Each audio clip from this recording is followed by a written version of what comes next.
지진이 일어나면 우찌해야 할까 예. 공터로 대피하거나 실내라면 이 책상 밑에 들어가 있어야 한다. 이 정도는 알고 계실 텐데 예. 큰 지진이 일어나면 우째해야 할지 무섭기만 합니다. 최근에 일본에서 또 대지진이 일어날 수 있다는 이야기가 있었거든요. 지금은 대지진 임시정보를 해제했는데요. 그러면 이제 안심해도 될런지 이야기 나눠보겠습니다. 예, 부산대 지질환경과학과 김광희 교수 스튜디오에 함께합니다. 교수님 어서 오십시오. 어서 오십시오. 예, 안녕하세요, 김광희입니다. 예, 교수님 일본에서 지금 뭐 난카이 대지진 해가지고 좀 무시무시합니다. 보니까 일본 정부가 지난 8일 발표했던 난카이 해곡 지진 임시정보, 그러니까 거대 지진 주의를 지난 15일 오후 5시에 해제했다고 밝혔는데, 난카이 대지진 임시정보 이게 해제한 이유가 있을까요? 방금 말씀하신 것처럼 이제 지난 8일에 예. 규슈 남쪽 바다에서 규모 7.1의 지진이 발생했고, 예. 일반적으로 보면은 그 지진이 발생한 후에 이어서 좀 큰 지진이 따라오는 경우가 있으니까 네네. 이런 것을 염두에 두고 이게 경보를 발령을 했었습니다. 그런데 과거 사례들을 보면 이렇게 큰 지진이 발생하기 전에 전진이 났다 그러더라도 이 전진과 본진 사이의 시간 차이가 짧은 게 보통이에요. 네네. 이 점점 더 멀어지면 멀어질수록 길어지면 길어질수록 다른 말로 하면은 본진이 발생할 가능성은 낮아지는 거죠. 그러니까 한 일주일 이상 지났으니까 더 큰 지진이 발생할 가능성은 크지 않다라고 생각해서 경보를 해제한 것이고, 제가 듣기로는 지진 자료 이외에도 뭐 지표 변형이나 다른 여러 관측들이 이루어졌는데 이상 징후가 발견되지 않았었습니다. 그래서 이제 그런 여러 가지 상황들을 고려를 해서 경보를 해제를 하게 되었죠. 예. 그러면 이 대지진 관련 이상 현상이라 하면 좀 어떤 현상들을 말하는 겁니까? 뭐 이미 많이들 들어보셨겠지만 네. 이 지진 전조 현상이라는 거는 공식적으로 과학계에서 인정하는 지진 전조 현상이라는 거는 없습니다. 사실 없다고 그러더라고요. 예. 뭐 많은 사람들이 그렇지만 이제 경험상으로 봤을 때 지진이 발생하기 전에 뭐 이상한 구름이 나타났다. 뭐 특히 뭐 동물들이 이상한 행동을 하더라. 네. 뭐 또 어떤 사람들은 뭐 지하수 변이가 지하수의 변경이 생겼다. 지하수 위에 네. 또는 뭐 라돈가스 농도가 진행됐다. 뭐 이런 말들이 있기는 한데. 네네. 아직까지 이 전조 현상들과 지진과의 관계를 과학적으로 입증하고 이게 반복되는 현상이구나 하고 확인된 사례는 있지 않습니다. 물론 과거에도 꾸준히 이런 노력들이 있긴 있었어요. 대표적인 예가 1975년에 중국 하이창에서 갑자기 지진 활동도가 작은 지진들의 활동도가 높아지고 동물들의 이상 행동이 있어서 중국 정부에서 경보를 발령하고 주민들을 대피시킨 적이 있고 실제로 지진이 발생하기도 했었습니다. 그런데 그때는 이게 성공적이라고 생각을 했는데 그 다음 해에 같은 중국 당산에서 지진이 발생했는데 그때는 아무런 전조 현상이 없었어요. 그래서 그때 지진 전조 현상이 있었던 것 그리고 그것을 가지고 경보를 발령했던 것 자체가 뭐 과학적으로 근거가 있었는지 뭐 이런 느낌 이런 그 토론들이 계속되고 있는 상황입니다. 만약에 그런 전조 증상이 있었던 그 다음에 지진 발생하기 전에도 같은 비슷한 전조 증상이 있어야 되는 건 아니냐. 그렇죠. 이런 얘기를 충분히 할 수 있겠네요.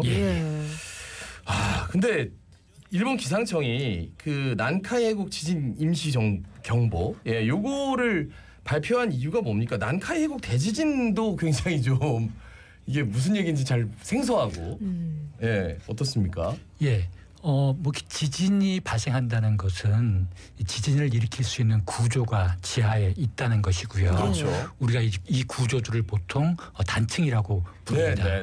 일본 남쪽에 있는 이 지하 구조들을 살펴보면 그리고 이제 과거에 발생했었던 지진 이력들을 가지고 보면 이 지역을 일본 남쪽을 뭐 한 3개 정도의 지역으로 나누기도 하고 6개 정도의 큰 단층으로 나누기도 합니다. 일반적으로는 이렇게 큰 단층이 한 개 정도가 한 개 분절이 찢어지면서 지진이 발생하는 것이 보통입니다. 그래도 한 개만 찢어진다 그래도 규모 7에 가까운 지진이 발생할 수 규모 있죠. 7이라면 어느 정도라고 볼 수 있을까요? 규모 7이라 그러면 이 주변에 있는 모든 뭐 사물들이 흔들리고 예.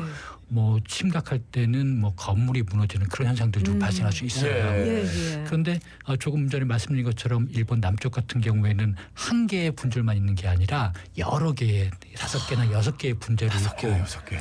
그 분절 중에 2개가 찢어지고 혹은 전부 찢어지면은 아유. 아주 큰 지진 규모 8 이상 되는 지진이 발생할 수도 있다라고 예. 얘기를 하고 있는데 네네.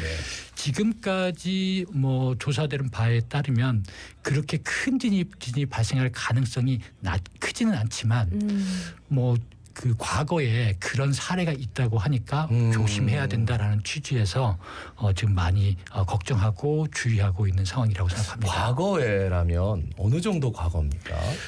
이 지역에서 발생한 지진 중에 1707년에 예. 1707년. 예, 이제 호웨이 지진이라는 게 발생한 적이 있어요. 예, 예.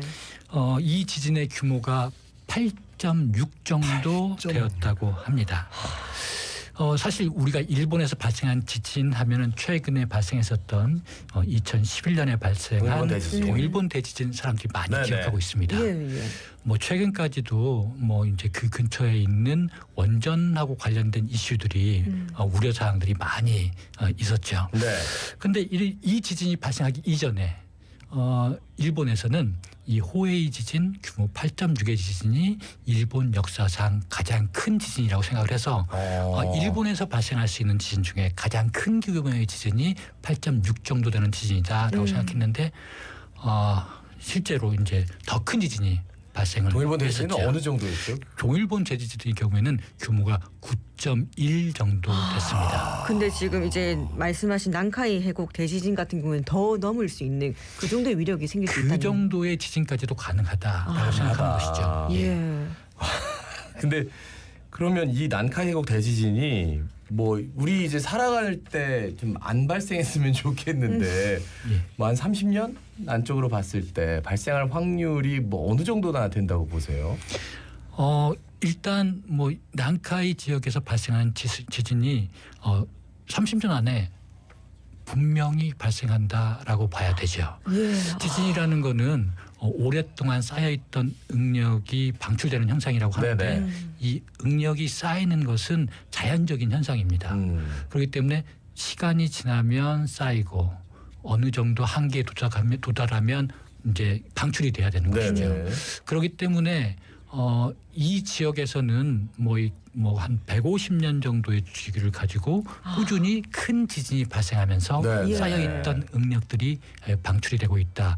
그래서 앞으로 과거에 최근에 발생했던 지진이 언제였는지 그리고 그 지진 이후에 쌓이고 있는 에너지들을 생각해 본다 그러면 충분히 발생하시는데요. 발생 30년 안에 발생할 확률이 일본 정부에서 발표한 바로는 80에서 한 90% 정도 된다.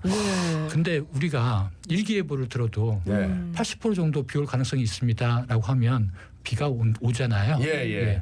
그래서 지진의 경우에도 이 정도 확률이면 거의 확실히 발생한다라고 봐야 되는 것이죠. 150년에 한 번이면 지금이 2024년이니까 호웨이 지진만 해도 1707년이면은 벌써 시간을 경과해서 넘었거든요. 그렇습니다. 예. 근데 이게 참 지진 예보가 딱 어느 시점에 딱 나타난다 이렇게 예측을 할 수 있으면 대피라도 지킬 수 있는데 또 그런 것도 예보가 좀 쉽지가 않다는 그런 것도 있지. 예, 지금 저희들이 가지고 있는 과학기술 수준으로는 지진을 예보한 것, 그 시간을 예보한다는 것은 아주 어렵습니다. 네네.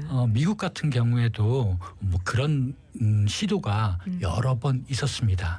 가장 대표적인 예가 샌안드레스 단층에서 지진이 뭐 22년 정도를 주기로 꾸준히 규모 5에서 6 사이의 지진이 발생하더라 하는 것을 바탕으로 해서 실제로 지진 경보를 발령한 적이 있었었는데 그 지진이 시간이 한참 지난 후에 발생을 했어요. 네네. 그러니까 이게 무슨 말이냐면 아직까지도 우리가 가지고 있는 지진에 대한 지식이 지진을 예보할 만큼 충분하지는 않구나.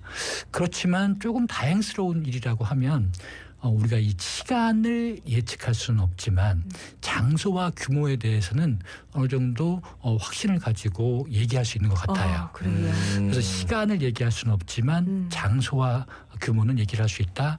평소에 이 정도의 정보를 가지고 준비를 철저히 해야 되겠다라는 생각을 하고 있습니다. 요즘은 뭐 기계가 좋아서 땅 속에 뭐 지질층이 어떻게 분포해 있는지 이렇게 딱 비춰보면 이렇게 나오는 것도 있더라고요. 근데 그렇게 보면은 대충 우리 지질학자 분들은 이 정도 시간은 맞출 수 없지만 분명히 여기서는 지진이 발생할 수도 있다. 또 큰 지진이 발생할 수도 있다. 뭐 이렇게 예측이 가능한가 보죠. 예, 그렇습니다. 지하의 단층이 어디에 존재하는지 지금 말씀하신 것처럼 우리가 병원에 가서 엑스레이 찍고 CT 찍는 식으로 땅의 모습을 확인하는 작업들을 할 수가 있습니다.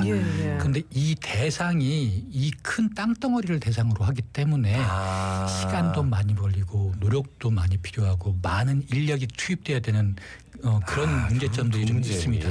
그래서 이제 우리가 그 과거의 지진이 어디에서 큰 지진이 발생했는지 거기에서 반복적으로 발생하는 경향이 있는지 이런 것들을 가지고 좀 지역을 특정을 하고 그 지역에 대해서 조금 전에 말씀하신 그런 방법들을 활용을 해서 지하 단층의 모습을 확인하고 그 단층이 움직인다 그러면 얼마나 큰 규모의 지진이 발생할 가능성이 있는지 이런 조사들을 꾸준히 수행을 하고 있습니다. 네. 근데 만약에 이 난카이 대지진이 발생하게 되면 우리나라에도 영향이 있을 것 같은데 이게 특히 또 부산에도 영향을 미칠 것 같아서 어떻습니까? 예, 우리가 이런 거를 이제 좀 보려 그러면 과거에 큰 지진이 발생해서 얼마나 넓은 범위에 영향을 끼쳤었는지 이런 것들을 좀 참고해서 보면 되거든요. 2011년에 동일본에서 지진이 발생했을 때 뭐 동경 같은 경우에 그 주변이 많이 흔들렸습니다. 그런데 한 340, 350km를 넘어가면 그 흔들림의 정도가 그렇게 심각하지는 않았던 것 같아요. 지금 오늘 우리가 영화 걱정하고 있는 그 난카이 해곡 같은 경우에 부산으로부터 거리가 한 340km 정도 떨어져 있어요. 그렇다 그러면 그곳에서 규모 8.5 정도 되는 큰 지진이 발생하면 부산에서는 한 진도 2, 3 정도의 흔들림을 느낄 수 있겠구나. 이게 물론 부산에서도 조금 흔들림이 좀 강화되는 지역이 있기는 합니다. 뭐 기억하시겠지만 지난번에 부안에서 지진이 발생했을 때도 규모 4.5밖에 안 되는 큰 지진이 아니었지만 부산의 일부 지역에서는 고층 아파트에서는 크게 흔들림을 느꼈었거든요. 그래서 이제 그런 상황들이 아주 특이한 상황들이 발생할 수는 있지만 이게 아주 심각한 흔들림으로 발생할 가능성은 크지 않다라고 생각을 합니다. 해곡에서 그러니까 해저에서 지진이 나면 대표적으로 떠오르는 게 쓰나미거든요. 그렇습니다. 우리가 또 영화 해운대도 있잖아요. 그래서 부산에 뭐 쓰나미 피해가 있다던가 바다니까 이런 것들도 좀 상상해 볼 수 있을 것 같아가지고 어떻게 판단하십니까? 부산 해운대 영화는 이게 조금 과학적으로는 조금 과장된 경향이 좀 많이 과장됐겠죠. 그렇게 말씀해 주셔야 되고요. 요 부산 앞바다는 사실 뭐 이제 우리가 보기에는 깊은 바다지만 동해에 비해서는 그리고 이제 태평양에 비해서는 좀 얕은 바다거든요. 얕은 바다라고 하면은 움직일 수 있는 물의 양도 크지 않다는 얘기가 되기 때문에 그렇게 심각할 정도로 큰 쓰나미가 부산에까지 올 것 같지는 않습니다. 실제로 조금 전에 말씀드렸던 일본에서 발생했었던 큰 지진, 역사 지진, 호에이 지진의 경우에도 제주에 한 50cm 정도의 물이 높아졌었다라는 역사 기록이 있기는 해요. 조선시대 역사에. 그래서 아마 비슷한 장소에서 비슷한 규모의 지진이 발생해서 쓰나미가 발생한다 그러면 그때 발생했었던 현상들이 다시 반복되지 않을까 생각하고 있고 그 정도라 그러면 물론 연안가에 계신 분들은 조심을 해야 되고 연안에 있는 주요 시설물들 우리가 다시 한번 점검을 해야 되지만 조금 연안으로부터 떨어져 있는 분들까지 걱정할 정도의 수준은 아닐 것이다.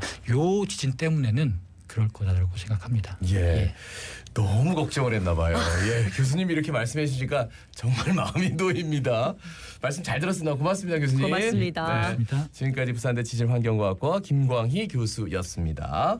예, 자갈치 아지매가 올해 60주년을 맞이했습니다. 그래가 특집 공개 방송을 준비했는데 예, 추억 속 자갈치 아지매를 만나보는 나에게 자갈치 아지매, 부산 시정을 살펴보는 부산시와 자갈치 아지매, 야구 이야기를 해보는 구도부산 자갈치 아지매 등등 다양한 코너를 준비하고 있습니다. 예, 학창 시절에 자갈치 아지매 듣게 되면 지각이었다. 이런 에피소드 누구나